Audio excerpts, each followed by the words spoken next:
আসসালামু আলাইকুম। আশা করি আপনারা সকলেই ভালো আছেন। আজ আমি আপনাদের তৈরি করে দেখাবো মজাদার মাসালা কাঁকরোল ভাজার রেসিপি।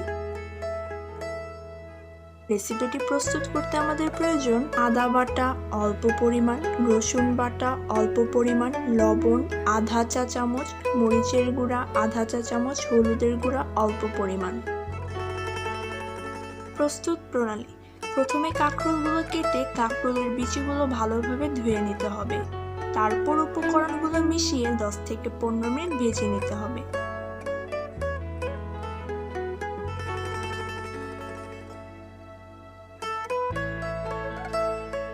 তারপর পছন্দ মতো সাজিয়ে পরিবেশন করুন মজাদার মাসালা কাঁকরোল ভাজা। যদি এই রেসিপিটি ভালো লেগে থাকে তাহলে অবশ্যই রেসিপিটি ট্রাই করবেন।